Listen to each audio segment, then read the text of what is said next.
What is the reaction so far to Governor Whitmer's meeting with President Trump? A lot of our filter for this has to do with the governor's ambitions when she's done with her term. She has said that she's not going to, she's not going to continue in Michigan politics. You may have heard we have a Senate seat opening up with Gary Peters not running again, but Governor Whitmer said she's not interested in that. She hasn't been entirely specific. I mean, who knows? Maybe she'll go up to her family property in northern Michigan and just chill on the lakefront. But there are a lot of signs that she may be thinking about some kind of national run for office.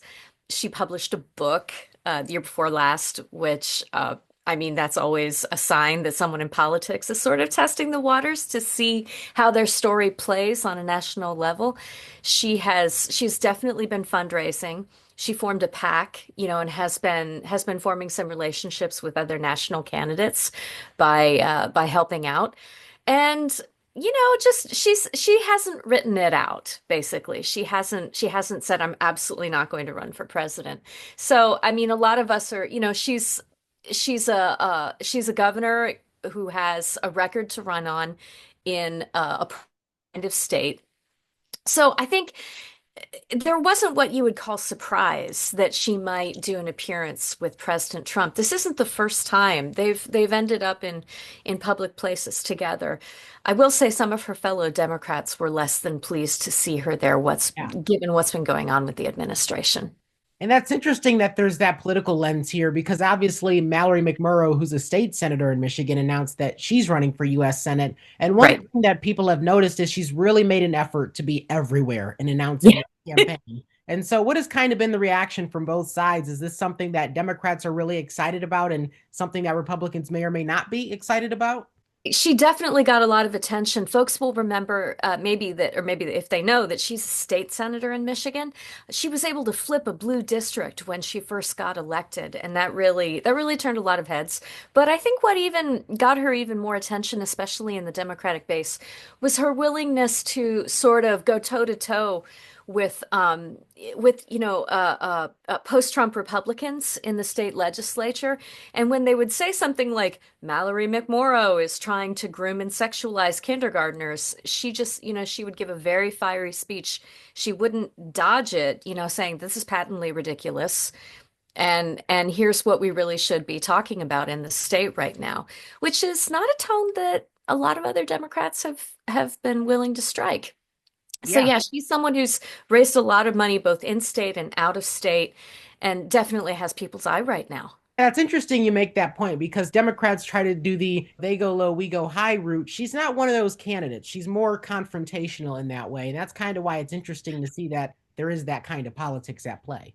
But Jaden, it's really interesting the way I would say all candidates right now, even Democrats, a lot of them I think would tell you that Donald Trump is something of a compass point. Whether you're positioning yourself next to him or against him, um, there are candidates like Alyssa Slotkin, who recently won a seat in the U.S. Senate for Michigan, who generally speaking has voted progressive, but also, has approved some of the president's cabinet nominees, and who had to. There was a tough vote early in her term on the Lake and Riley Act, which Right. had to do with immigration law, and Alyssa Slotkin did vote in favor of that, which was not something that had her base really thrilled.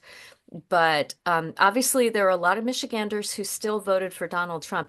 I think that's something that candidates from Mallory McMorrow to Gretchen Whitmer and really anyone running for political office has to take into account right now. Michigan definitely has one of those governments that is more liberal, but at the end of the day, it's still kind of a purple state. It's not a state that is entirely in one direction either way.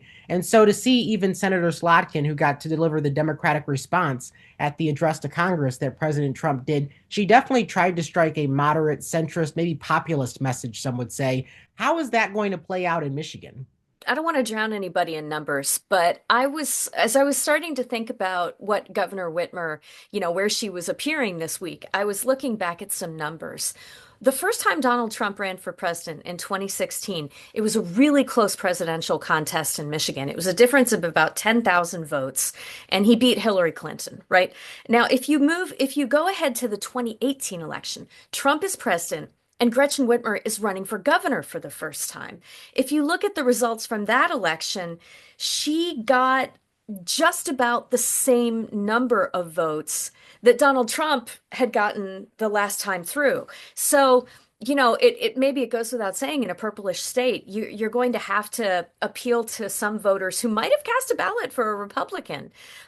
Moving forward to 2020, Gretchen Whitmer is still in office, and Joe Biden really beat Donald Trump by a much wider margin. It was 150, 200,000 votes this time around in favor of Joe Biden, and it was a higher turnout. And then in 2024, just our last presidential contest, it was about the same number of people who'd voted in 2020, but again, voters went a little bit more for Trump, especially more diverse communities that had traditionally voted Democratic. So that's why you see, Michigan definitely has a long Democratic tradition in some ways, but it also has a pretty strong and long-standing Republican and moderate tradition too, even though those Republicans have really gone into some new places in the Trump era. I kind of liken it to how Ohio once was, where it was kind of a bellwether state. Michigan is really becoming the new Ohio in a way, as a swing state. You said it. I didn't say it. But yeah, I do think, you have to, I don't know. In terms of our raw population numbers, we're not as big as Nevada. We're not as big as Georgia. But yeah, I'd say that Michigan still has a lot of interesting lessons on American electorate compared with other states. What lessons would you say Democrats are learning from a state like Michigan? Because there definitely post-election has been this thought process of maybe we should have talked more about the economy more, or maybe we should have talked more about Yeah. immigration. What lessons are they learning from Michigan? Yeah, definitely. And I would say the conversation about the economy with respect to elections is still smoking hot right now Yeah. because of everything that's happened in the last couple of weeks with international trade. That's a very hot issue. And you're seeing I wouldn't say completely strange bedfellows because it's always been the economy, right? Yeah. It's going back to the Clinton years, it's the economy, stupid. And Michiganders have never really let go of that as an issue. But at the same time, you have certain constituencies like United Auto Workers voters who, if what you're saying to them is that you're doing tariffs so you can bring back manufacturing jobs, okay, maybe they're somewhat sympathetic to that. At the same time, a lot of people in Michigan are aware that non-union southern states have been getting the bulk of the new factories lately. Oh, aren't there some new factories popping up in Ohio, Jaden? Oh, That there are a couple. that have less of a tie to old union politics. So I would say like, you just get a mix of people in heavy manufacturing and especially automotive, although everyone is really concerned about what's going on right now. Um, at the same time, President Trump was able to really make some inroads based on culture war issues in the last presidential campaign. And those issues have been subject to some fluctuation. When I think about changes over 2 decades in issues like gay rights in Michigan, there has been a much more moderate swing, but clearly there was some hay made, especially amongst voters who do care a lot about I guess, when they hear a candidate talk about traditional Judeo-Christian values and, traditional families, that can have an effect. I would also point out to you that the same year that the Supreme Court made the Dobbs decision, Gretchen Whitmer won her second term, and she like surfed into office on a wave of voters who told pollsters that they went to vote for reproductive rights. There was a ballot issue that enshrined reproductive rights in Michigan's Constitution that same year. And we know from looking at the polling data that a lot of the people who came to vote specifically for that issue also voted for Gretchen Whitmer and for congressional candidates. So that, I mean, there's no reason to think there's necessarily going to be another major decision on reproductive rights the next time there's a presidential or Senate race. But, again, cultural issues and reproductive choice are continuing to be right up there with the economy. The things that Michigan voters are willing to listen on.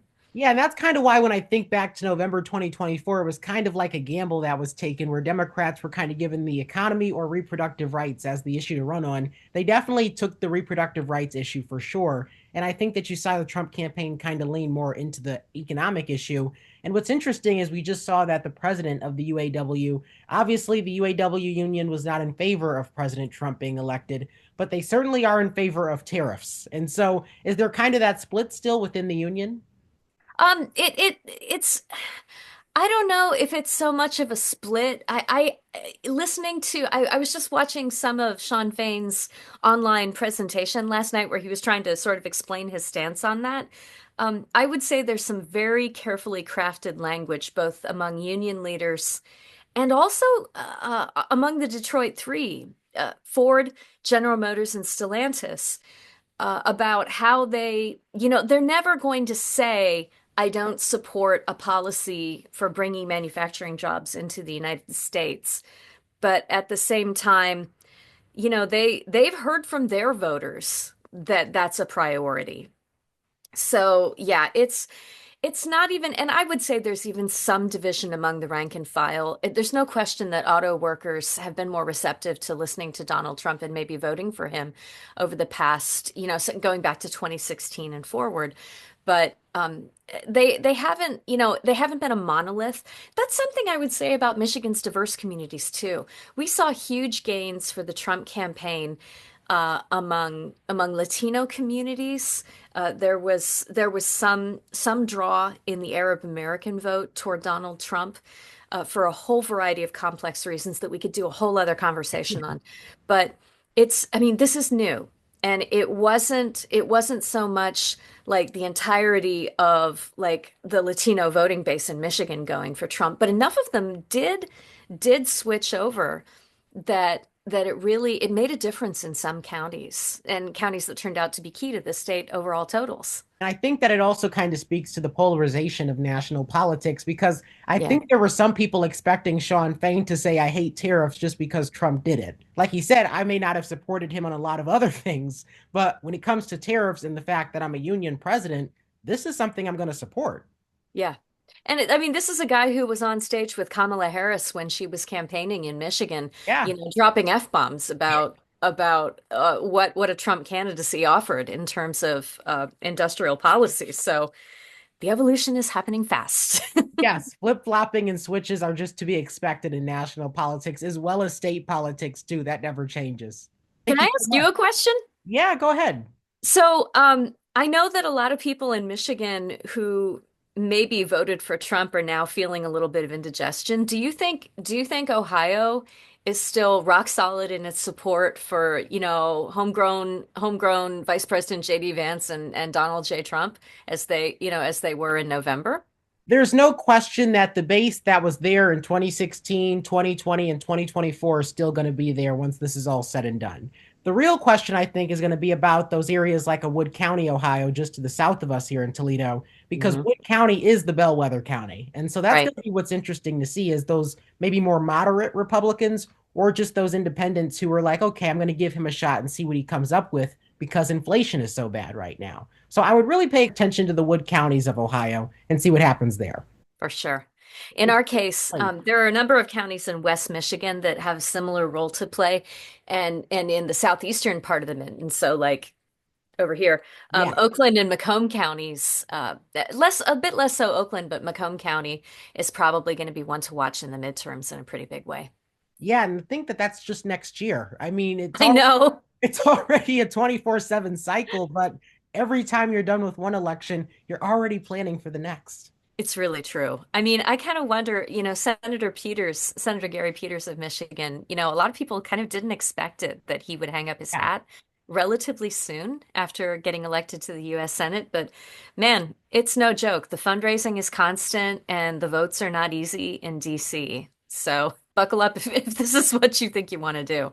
For sure. I think that that's the excitement of it because it always changes. There will be one story for a good week, and then the next week it's something completely different. And so I think that's why we go into this field. We like to be on our toes, and definitely the last few months we have done that. Yes.